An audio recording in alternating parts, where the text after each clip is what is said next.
और सुखाड़ दोनों तरह के विभीषिकाओं के हम लोग शिकार हैं।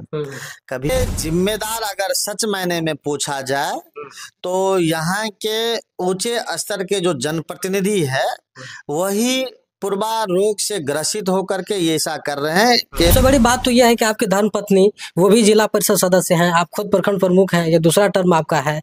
तो दोनों व्यक्तियों को यहाँ की जनता ने एक बड़ा कांधे पे एक जिम्मेदारी दिया है। कोसी पीड़ित है, उनकी जो हक है वो हकमारी हुई है और वो उस हक को मिलना चाहिए। इसके लिए हम जरूर आवाज उठाएंगे। अतः खास करके जो अफसर है वो अफसर बेलगाम हो चुका है। मैंने आज तक जाति पर विश्वास ही नहीं किया। जिसके विधानसभा चुनाव आ रहे हैं आप मैदान में, बिल्कुल मुझे आत्मविश्वास है कि पार्टी मुझ पर भरोसा करेगी और हम। नमस्कार, आप देख रहे हैं अनोखा एक्सप्रेस न्यूज और मैं हूं आपके साथ योगेश्वर पासवान। देखिए, इस वक्त हम सुपौल जिले के निर्मली प्रखंड में हैं और आपको बता दें कि आज आप लोगों के बीच एक खास मेहमान को ला रहे हैं। उससे पहले उनका हम परिचय बता दें कि हमारे साथ अभी निर्मली के वर्तमान प्रखंड प्रमुख राम प्रवेश यादव जी जुड़े हैं। वही राम प्रवेश यादव जी जिन्हें आप लोग कहीं न कहीं जान रहे होंगे, जो लगातार सुर्खियों में रहता है और वर्तमान समय में राष्ट्रीय जनता दल पार्टी से भी जुड़े हुए हैं। लंबे समय से राष्ट्रीय जनता दल पार्टी में रह के सुपौल जिला के संगठन को मजबूत करने की दिशा में कार्य कर रहे हैं। आज इनसे हम बातचीत करेंगे और सबसे पहले जानने का प्रयास करेंगे कि चूंकि लंबे समय से निर्मली प्रखंड का प्रखंड प्रमुख के रूप में प्रतिनिधित्व करते आ रहे हैं और राष्ट्रीय जनता दल पार्टी में भी जुड़े हुए हैं और आपको बता दें कि 2020 के विधानसभा चुनाव में भी ये चर्चे में थे और आगामी 2025 के विधानसभा चुनाव को लेकर के ये क्या कुछ तैयारियां कर रहे हैं, उन तमाम विषयों पे हम बात करेंगे। तो सबसे पहले तो सर, अनोखा एक्सप्रेस न्यूज में आपका बहुत बहुत स्वागत है। जी, बहुत बहुत धन्यवाद।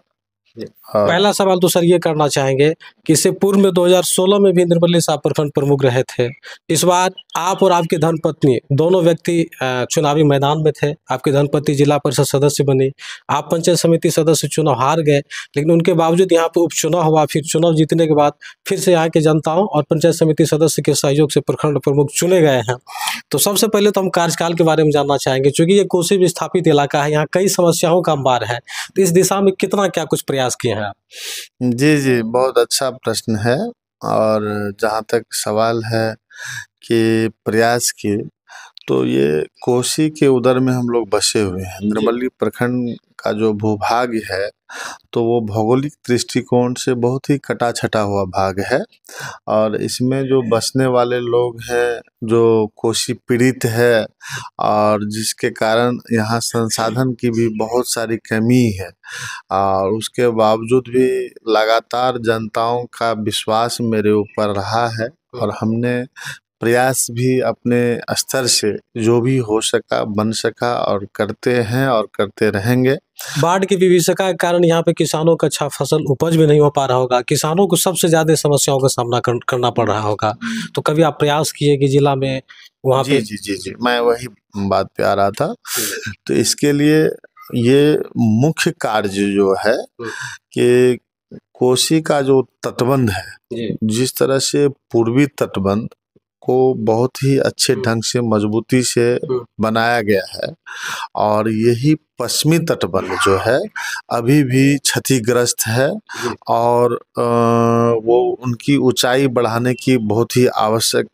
बीच में आपने 2 साल पहले देखा होगा कि एक जो कोसी तटबंध का जो गाइड बांध है वो टूटने से भयानक स्थिति पैदा हो गई थी और उसमें बहुत अथक प्रयास करके हमने दिन रात मेहनत करके और वहाँ जो जितने ये राज्य स्तर के जो सिंचाई विभाग के जो कोसी विभाग के जो एसी चीफ हैं उनको वहां उतार करके लगभग 15-20 रोज के अंदर बांध को बनवाने के लिए पूरा हमने प्रयास किया। 21 दिन तक धरना प्रदर्शन दे करके जनताओं के सहयोग से हमने प्रयास किया कि सरकार। 21 दिन तक आप धरना दिए थे? जी, 21 दिन तक धरना दिए थे और आश्वासन मिला था उस समय तत्कालिक एमएलसी अजय कुमार सिंह जी, वो भी आकर के धरना स्थल पर और उन्होंने भी आवाज उठाए सदन में और हमने फिर जाकर के तत्कालिक जल संसाधन मंत्री संजय बाबू से जाकर के मिले और वहाँ भी सारा मेमोरेंडम दिया। उन्होंने भी आश्वासन दिया कि हम जो है जल्द उत्तरित तो उसमें हम कार्रवाई करते हैं, लेकिन वो राजनीति के कारण से राजनीतिक कुछ यहाँ जो राजनीतिक आला प्रतिनिधि हैं उनको लग रहा है कि हमारा जो है जमीन खिसक जाएगा, इसलिए वो दुर्भाव में आकर के वो कार्य को नहीं होने, जबकि ये जनता से जुड़ी हुई चीज है। हम जनता के हित में बात करते हैं और उनको राजनीतिक रूप दे दिया जाता है कि ये पार्टी दूसरे पार्टी से बिलोंग करता है, इनके नेतृत्व में अगर ये काम हो जाएगा इनका सारा श्रेय उनको चला जाएगा। तो ऐसे कुछ आला जनप्रतिनिधि है ऊपर के हैं। आजादी के बाद ये 3 मुख्य कार्य अभी तक संभव नहीं हो पाया, जिनके कारण यहाँ ये दोहरा झेल झेलना पड़ता है, सुखाड़ का भी और बाढ़ का भी। इनके जिम्मेदार कौन? इनके जिम्मेदार अगर सच मायने में पूछा जाए तो यहाँ के ऊंचे स्तर के जो जनप्रतिनिधि है वही पूर्वा रोग से ग्रसित होकर के ये ऐसा कर रहे हैं। केवल निर्मली प्रखंड की जनताओं को राजनीतिकरण करके वोट बैंक समझ करके वोट लेते हैं, लेकिन उनका अधिकार नहीं दे रहे हैं, क्योंकि वो जग जाएंगे इसलिए उसको बुद्धू बना करके केवल वोट लिया जाता है। पार्टी में विभक्त करके अगड़ी पिछड़ी जाति नीच नीच को ये दुर्भावना फैला करके इस तरह से जो है वोट का अर्जन होता है।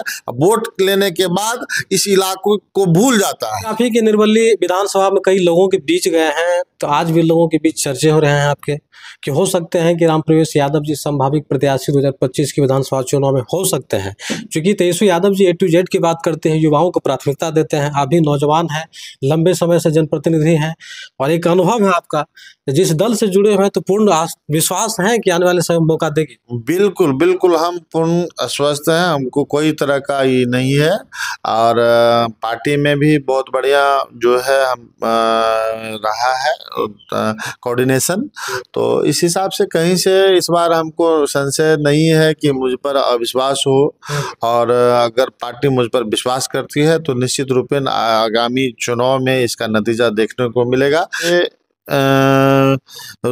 युवाओं में एक रोजगार जो होना चाहिए वो समुचित रोजगार पर पहल नहीं हो रहा है, कुछ निवेश होना। रोजगार तो पूरे बिहार में युवाओं के लिए नहीं है सर। हाँ बिल्कुल बिल्कुल, बिहार में तो हम तो जिस लेवल के हैं उस लेवल के सोचेंगे हम। आप अपने स्तर से सदन में इसके लिए प्रयास कर, आवाज जरूर उठाएंगे। युवाओं में हम देख रहे हैं निष्क्रियता आ गई है, क्योंकि उनको जो कार्य नहीं मिल पा रहा है या रोजगार की अभाव है, तो ये सबसे बड़ी समस्या युवाओं को कार्य के लिए, युवाओं के रोजगार के लिए जो है हम लोग निश्चित आवाज उठाएंगे।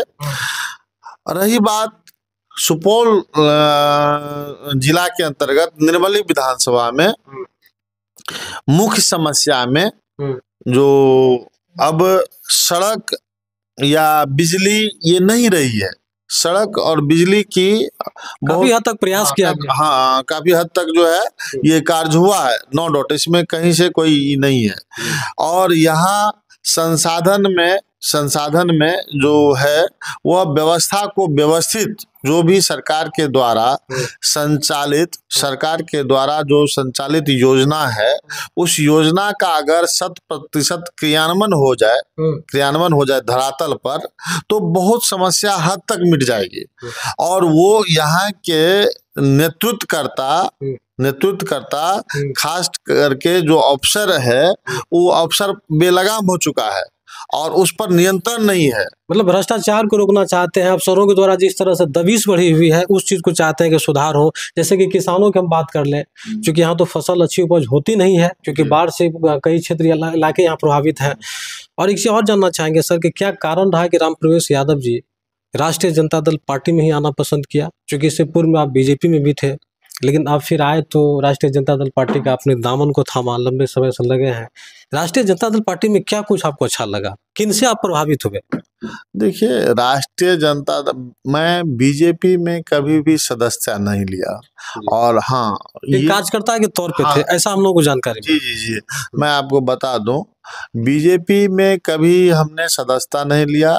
बीजेपी, हाँ, ऐसे हम व्यक्तित्ववादी छवि पर हम विश्वास करते हैं।